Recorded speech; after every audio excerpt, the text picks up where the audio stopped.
نحمده ونصلي ونسلم على رسوله الكريم وخاتم النبيين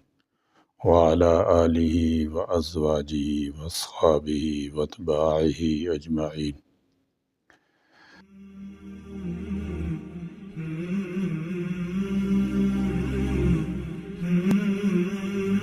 سرکار دو عالم صلی اللہ تعالی علیہ وسلم کی سیرت طیبہ کے کسی بھی پہلو پر نظر ڈالیں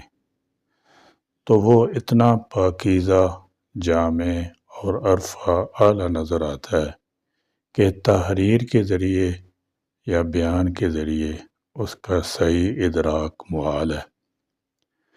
آپ کی حیات طیبہ قرآن حکیم کی عملی تفسیر نظر آتی ہے۔ قرآن حکیم کے احکام و منشا اور حضور اکرم صلی اللہ تعالی علیہ وسلم کے عمل میں سرمو فرق نظر نہیں آتا۔ آپ صلی اللہ تعالی علیہ وسلم نے کرۂ ارض پر جو اسلامی انقلاب برپا کیا وہ یکسر قرآنی انقلاب تھا، جس کا مقصد ذہنوں اور نظریوں کی تطہیر تھا، اور اس تطہیر کا دائرہ کسی خاص خطۂ زمین تک محدود نہ تھا، بلکہ یہ آفاقی تھا اور روئے زمین کے تمام لوگوں پر محیط تھا۔ بحیثیت ایک مسلم معاشرہ، بحیثیت سالار جنگ، بحیثیت ایک جج، بحیثیت ایک انجینئر، بحیثیت ایک قانون ساز، ماہر معاشیات اور ایک معلم اخلاق، غرض کہ انسانی زندگی کے ہر پہلو میں حضور اکرم صلی اللہ تعالی علیہ وسلم کا پیغام اور ان کی قائدانہ صلاحیتیں اس مقام پر تھیں کہ انسانیت اپنی تکمیل کے لیے ہر وقت انہیں درجہ کمال پر دیکھے گی۔ آج ہم اس سیرت کے سبق میں موجودہ دور میں امت مسلمہ کی ذمہ داری کیا ہے، بحیثیت مسلمان اور بحیثیت نبی صلی اللہ تعالی وسلم کا امتی ہونے کے ناطے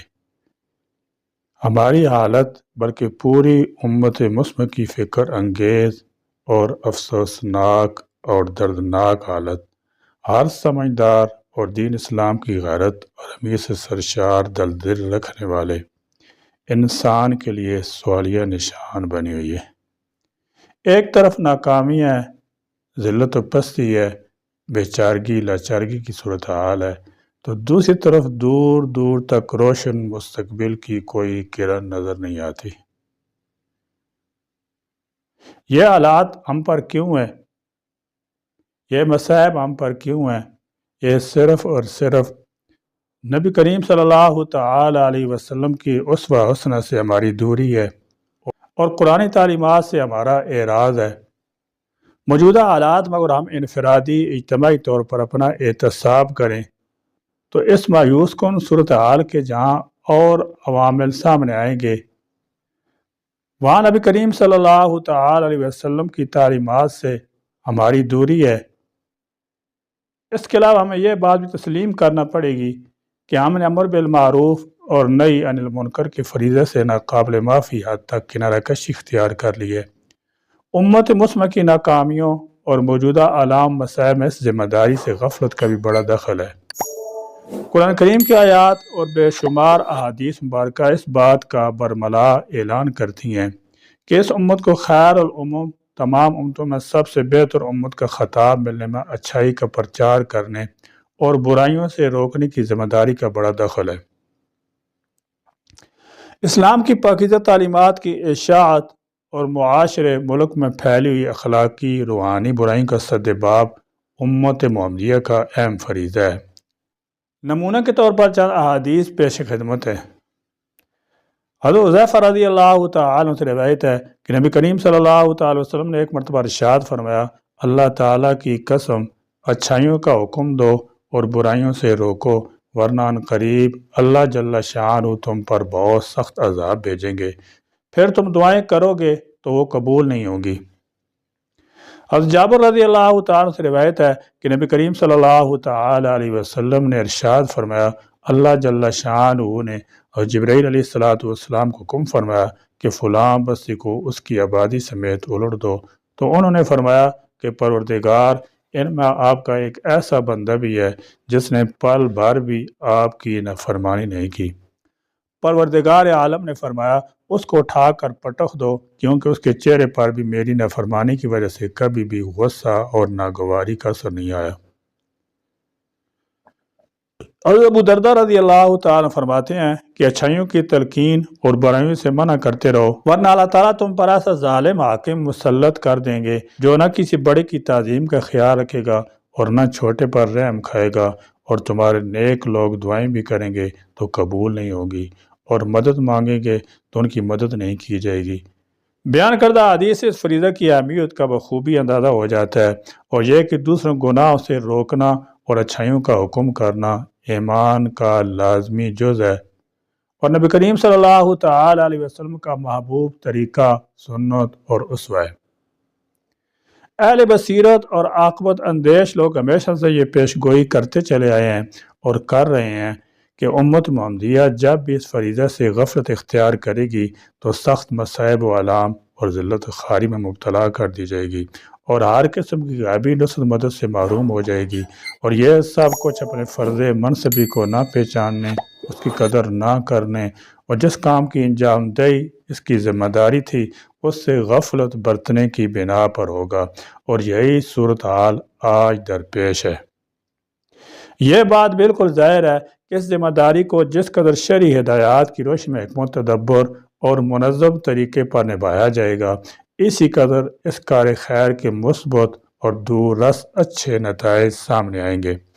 فقیہ ابو اللہ سمرقندی رحمۃ اللہ تعالی علیہ ارشاد فرماتے ہیں کہ اس کام کے لیے 5 چیزوں کی ضرورت ہے۔ نمبر 1، صحیح علم ہو، جاہل اور دین سے ناواقف شخص اس کام کا اہل نہیں۔ نمبر 2، مقصد اللہ جل شانہ کی رضا اور دین کی برتری ہو، بری نیت ساری محنت پر پانی پھیر دیتی ہے۔ نمبر 3، نرمی اور محبت کے ساتھ شفقت کا مظاہرہ کرے، سخت اور تندخو نہ بنے۔ اللہ تعالیٰ جل شانہ نے حضرت موسیٰ علیہ السلام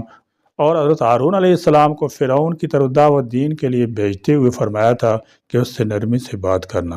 نمبر 4، اس عمل کے نتیجے میں دوسرے تکلیف پہنچے تو صبر و تحمل کا مظاہرہ کرے، انتقام اور بدلہ لینے پر نہ تل جائے۔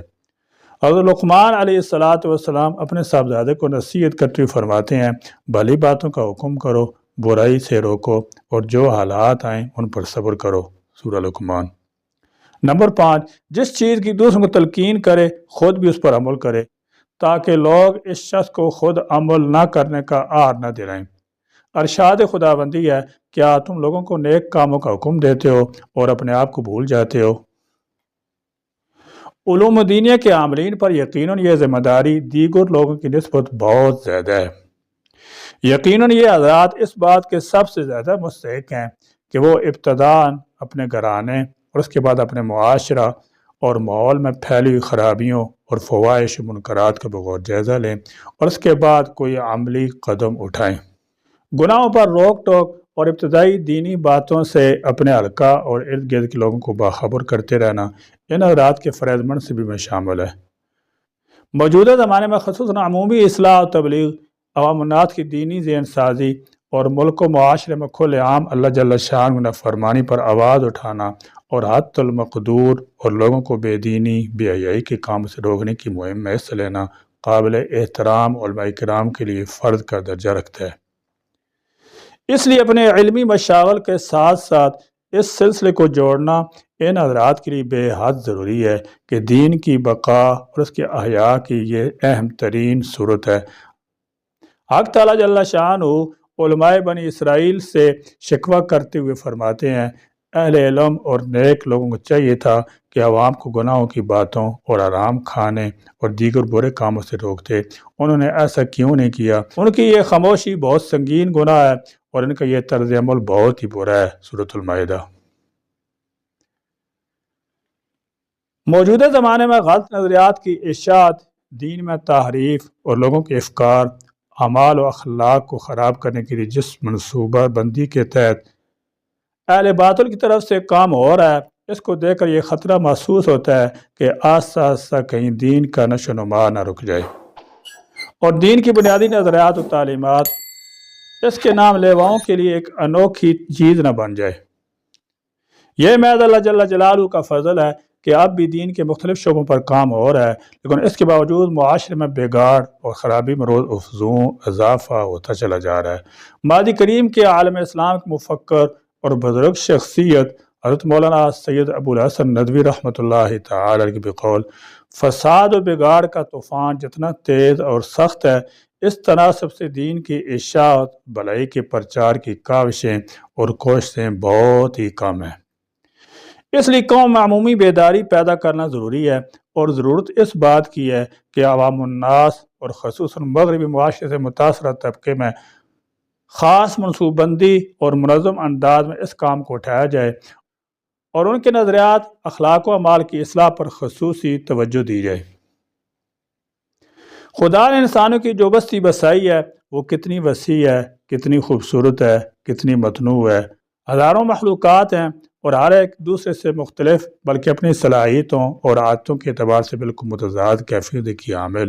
لیکن ایسا لگتا ہے ان کو ان کے کاموں کے بارے میں قدرت نے کوئی کتاب پڑھا دی ہے۔ وہ ایک مقرر دستور کے مطابق اپنی ڈیوٹی انجام دیتی ہیں۔ سورج کو معلوم ہے کہ اسے مشرق سے نکلنا ہے اور مغرب کی سمت میں ڈوبنا ہے۔ سمندر ہزاروں سال سے اپنے دائرہ میں مسلسل بہہ رہا ہے اور اپنی تلاطم خیز موجوں کے ساتھ کروٹیں لیتا رہتا ہے۔ وہ فضا کو بادل کی سوغات دیتا ہے اور دن رات زمین کی علائشوں کو تحلیل کرنے میں لگا ہوا ہے۔